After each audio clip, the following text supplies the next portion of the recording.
Hello students, आज हम लोग को जो पढ़ना वो टॉपिक है इलेक्ट्रोमैग्नेटिक इंडक्शन। इसके पहले हम लोग पढ़े थे फ्लेमिंग राइट हैंड रूल्स। ठीक है, तो यहाँ तक हम लोग पढ़ चुके हैं। ठीक है, अब इसके बाद आज जो हम लोग को पढ़ना है वो टॉपिक है इलेक्ट्रोमैग्नेटिक इंडक्शन। ठीक है, तो इसकी डेफिनीशन देख लीजिए, पहले नोट कर लीजिए। इलेक्ट्रोमैग्नेटिक है क्या? विद्युत चुंबकीय प्रेरण। ठीक है ना, विद्युत चुंबकीय प्रेरण। ठीक है, तो देखिए है क्या, the phenomenon of producing induced current. ठीक है, the phenomenon of producing induced current in a closed coil. ठीक है, placed in a changing magnetic field is called electromagnetic induction. ठीक है, इसका मतलब है क्या, ध्यान दीजिए, वो प्रक्रिया, ऐसी प्रोसेस जहाँ पे इंड्यूस्ड करंट क्या हो, प्रोड्यूस किया जाए। इंड्यूस्ड करंट प्रेरित धारा। ठीक है, जहाँ पे प्रेरित धारा इंड्यूस्ड करंट I0। ठीक है, अब देखिए ध्यान से, इंड्यूस्ड करंट को क्या किया जाए, प्रोड्यूस किया जाए। कब? जब क्लोज्ड कॉइल में और मैग्नेटिक फील्ड डेल्टा फाई, ठीक है, मैग्नेटिक फील्ड क्या हो, डेल्टा बी, इस तरीके से डेल्टा बी चेंजिंग हो। ठीक ना, कहाँ पे? ठीक है, मैग्नेटिक फील्ड में। तो वहाँ पे क्या होता है, इस पूरी प्रोसेस को हम लोग बोलते हैं इलेक्ट्रोमैग्नेटिक इंडक्शन। इस लॉ को इंट्रोड्यूस किया था कौन? माइकल फैराडे ने। Michael Faraday was scientist who discovered the electromagnetic induction। Michael Faraday ने इससे रिलेटेड 2 लॉज डेवलप किए। किससे रिलेटेड? इलेक्ट्रोमैग्नेटिक इंडक्शन से रिलेटेड 2 लॉज दिए, 2 नियम भी बताया। ठीक है, और उन्होंने इसकी डेफिनीशन को बताया। ठीक है, जब इंड्यूस्ड करंट, ठीक है, प्रेरित धारा डेवलप होती है, कब? जब चुंबकीय मैग्नेटिक, ठीक है, फील्ड में परिवर्तन होता है, तब क्या होता है, वहाँ पे प्रेरित धारा क्या हो जाती है, जनरेट हो जाती है। ठीक है, अब हम लोग को जानना है कि ये इंड्यूस्ड करंट है क्या भाई। अब इंड्यूस्ड करंट के बारे में जान लेते हैं। ठीक है, इंड्यूस्ड करंट है क्या? प्रेरित धारा। तो किसी भी सर्किट में, ठीक है, क्या करते हैं, जब गैल्वेनोमीटर अटैच करते हैं और गैल्वेनोमीटर में जो डिफ्लेक्शन होता है, ठीक है, इससे पता चलता है कि यहाँ पे इंड्यूस्ड करंट डेवलप हो रही है। ठीक ना, देखिए जैसे इंड्यूस्ड करंट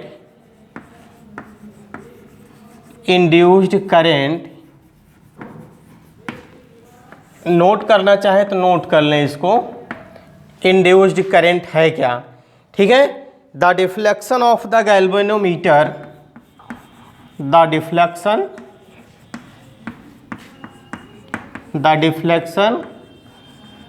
ऑफ द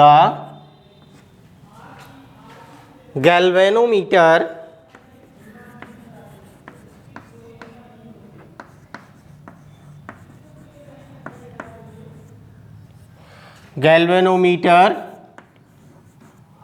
ठीक है, the deflection of the galvanometer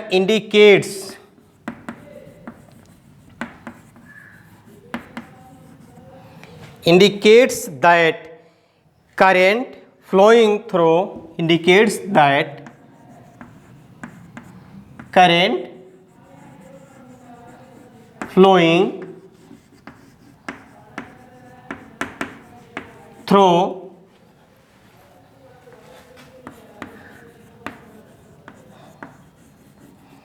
current flowing through the coil flowing through the coil, the deflection of the galvanometer indicates that current flowing through the coil, this current is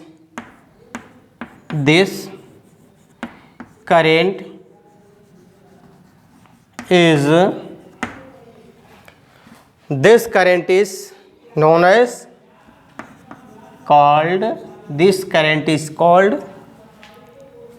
induced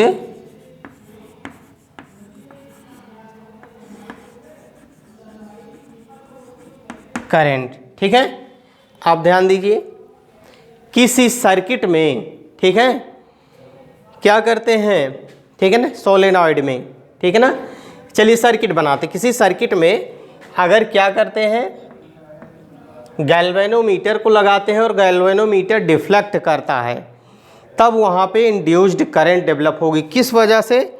magnetic field की वजह से deflection. ध्यान दीजिए, जैसे consider कर लेते हैं कोई, ठीक है, कॉइल ले लेते हैं, ठीक ना, कोई कॉइल ले लिए, यहाँ पे number of wires, number of turns of wire, इसको क्या करते हैं, अटैच करके बनाते हैं और यहाँ एक गैल्वेनोमीटर लगा देते हैं। ठीक है, एक गैल्वेनोमीटर अटैच कर दिए यहाँ ले आकर के। अब ध्यान दीजिए, यहाँ गैल्वेनोमीटर अटैच कर दिया गया है, तो यहाँ एक क्या करेंगे, बार मैग्नेट प्लेस्ड कर देते हैं, जिसका ये नॉर्थ पोल है और ये साउथ पोल है, बार मैग्नेट लगा दिया गया। अब ये है क्या, एक सोलेनाइड के तरीके से, ठीक ना, नंबर ऑफ कॉपर वायर को टर्न्स करके लपेट करके बनाया गया है और इसमें मैग्नेटिक फील्ड जनरेट हो रही है। अगर यहाँ पे, ठीक ना, बार मैग्नेट को प्लेस्ड करते हैं इसमें इनसाइड द कॉइल, जैसे ले आते हैं नीडल, ये गैल्वेनोमीटर डिफ्लेक्ट होने लगता है और जैसे इसको बाहर हटाते हैं फिर अपने ओरिजिनल पोजीशन में आ जाता है। फिर इसको जैसे अंदर ले आएंगे ये फिर डिफ्लेक्ट होगा, जैसे इसे बाहर करते हैं फिर ओरिजिनल पोजीशन में आ जाएगा। इसका मतलब है क्या? इसका मतलब ये है कि जैसे अंदर ले आ रहे हैं तो ये गैल्वेनोमीटर डिफ्लेक्ट हो रहा है। इसका मतलब कोई करंट फ्लो हो रही है और जो करंट फ्लो हो रही है वही करंट क्या होती है, इंड्यूस्ड करंट होती है। तो ये अगर इनसाइड मान लेते हैं इस बार मैग्नेट को इनसाइड, दूसरा फिगर देख लेते हैं इसी सेम तरीके से।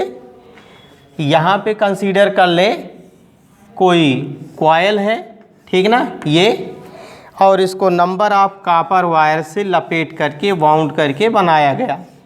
यहाँ गैल्वेनोमीटर लगा दिया गया, यहाँ पे एक बार मैग्नेट प्लेस्ड कर दिया गया जिसका एस पोल और एन पोल। अब इसको ले आते हैं, इसको बाहर ले जाते हैं इसी का अपोजिट। जब ये बाहर ले जाएंगे तो ये गैल्वेनोमीटर अपने ओरिजिनल पोजीशन में ही आ जाएगा, डिफ्लेक्ट नहीं होगा। ठीक है, इस चीज़ को प्रूफ किया था, बताया था माइकल फैराडे ने। ठीक है, क्या किया था, कॉइल लिया, यहाँ पे नंबर ऑफ कॉपर्स वायर को टर्न्स किया, लपेटा और लपेट करके यहाँ बार मैग्नेट को कॉइल के अंदर प्रवेश करवाया और जैसे एंट्री की क्या ये मैग्नेट, वैसे ही ये गैल्वेनोमीटर डिफ्लेक्ट हो गया। इसका मतलब यहाँ कोई करंट फ्लो हो रही है और जो करंट फ्लो हो रही वही है इंड्यूस्ड करंट। और इस फिगर में ये फिगर ए मान लेते हैं और ये फिगर बी मान लेते हैं। इसमें जैसे ही बार मैग्नेट को बाहर की तरफ निकाला वैसे ही बार ये कॉइल के ये गैल्वेनोमीटर क्या हुआ, डिफ्लेक्ट नहीं हुआ, कोई इफेक्ट नहीं पड़ा। इसका मतलब ये है, ठीक है, कि जैसे यहाँ पे ले आते हैं तो गैल्वेनोमीटर में जो डिफ्लेक्शन होता है वो बताता है कि इंड्यूस्ड करंट डेवलप हो रही है या फिर नहीं हो रही है। ठीक है, तो इलेक्ट्रोमैग्नेटिक इंडक्शन हो गया। उसके बाद ये आपका था, ठीक है, इंड्यूस्ड करंट। अब इंड्यूस्ड करंट ये जो है ये डिफरेंट फैक्टर्स पे डिपेंड करता है। इंड्यूस्ड करंट डिफरेंट फैक्टर पे डिपेंड करेगी। पहला, जैसे इसमें ध्यान दीजिए, इंपॉर्टेंट है पहला, the number of turns in the coil. Number of turns of the coil पे डिपेंड करेगी। दैट इज कह सकते हैं N proportional I0। Number of turns induced current depends on the following factors. पहला, N is directly proportional I0। N number of wire turns, लपेटों की संख्या को बढ़ाते तो इंड्यूस्ड करंट भी बढ़ती है, ठीक है। दूसरा फैक्टर जो डिपेंड करेगी वो क्या है, मैग्नेट पे, यानी मैग्नेट को बढ़ाते हैं तो I भी बढ़ेगा, ठीक है। इस मैग्नेट अर्थात ये, ठीक है, किस पे डिपेंड करेगी, मैग्नेट्स पे, ठीक है ना। इसको बढ़ाएंगे तो इंड्यूस्ड करंट भी क्या होगी, डेवलप होगी, ज़्यादा होगी, बढ़ेगी। और तीसरा पॉइंट इसका है स्पीड ऑफ मैग्नेट पे डिपेंड करेगी। अगर मैग्नेट की स्पीड ज़्यादा होगी तो इंड्यूस्ड करंट भी ज़्यादा डेवलप होगी और इसकी भी स्पीड क्या होगी, ज़्यादा होगी। ये तीन फैक्टर पे मेनली इंड्यूस्ड करंट डेवलप होती है, ठीक ना, डिपेंड्स करती है। अब आगे जो हम लोग को पढ़ना है Fleming right hand rules. Fleming left hand rule हम लोग पढ़े थे। फ्लेमिंग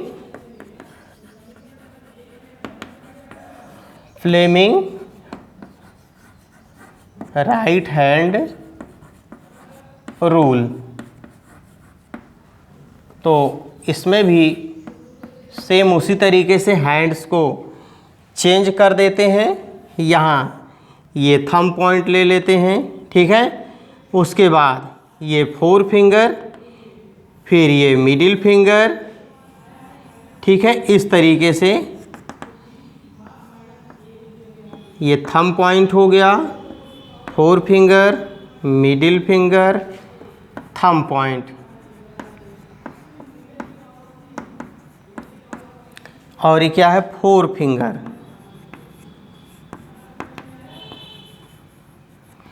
ये सेंट्रल फिंगर,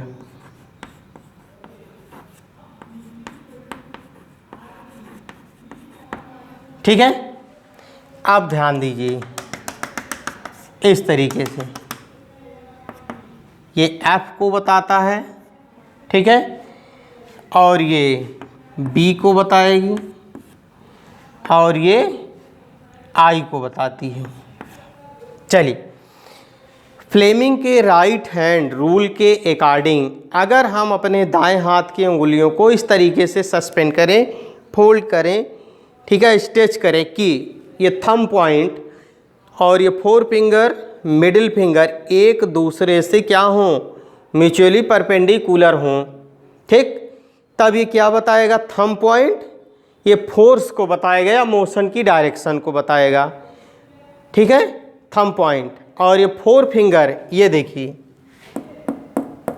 ये मैग्नेटिक फील्ड की डायरेक्शन को बताएगी। और ये मिडिल फिंगर, सेंट्रल फिंगर क्या बताएगी, बोलो, करंट की डायरेक्शन को बताएगी, ठीक है। ये है फ्लेमिंग का राइट हैंड रूल्स, ठीक ना। तो फ्लेमिंग के राइट हैंड रूल के अकॉर्डिंग फिर से देखिए, अगर हम अपने दाएं हाथ के उंगलियों को इस तरीके से सस्पेंड करें, फैलाएं, फोल्ड करें कि एक दूसरे से 90 डिग्री एंगल पर हों, परपेंडिकुलर हों, तब अंगूठे का चिन्ह, ये निशान थंब पॉइंट बताएगा, फोर्स या मोशन की डायरेक्शन को बताता है। 4 फिंगर मैग्नेटिक फील्ड की डायरेक्शन बताएगी और मिडिल फिंगर इलेक्ट्रिक करंट की डायरेक्शन बताएगी, ठीक है। तो इसका यूज ज़्यादातर हम लोग मेनली किस में करेंगे, जनरेटर में करते हैं, ठीक है। करंट की डायरेक्शन को पता करने के लिए, करंट की डायरेक्शन एंटी क्लॉकवाइज होगी AC और DC जनरेटर में। इसके बाद AC करंट है, ठीक है, DC करंट है, फिर जनरेटर है, डोमेस्टिक इलेक्ट्रिक सर्किट है। इतने पार्ट्स इस बार रिड्यूसिंग पार्ट्स हैं। इतना आपको 10th के सिलेबस में नहीं पढ़ना है, ठीक है। तो आज यहाँ पे हम लोग का ये magnetic effect of electric currents ये लेसन एंड होता है, ठीक है ना। इसके बाद एक्सरसाइज है, ठीक। Okay, thank you.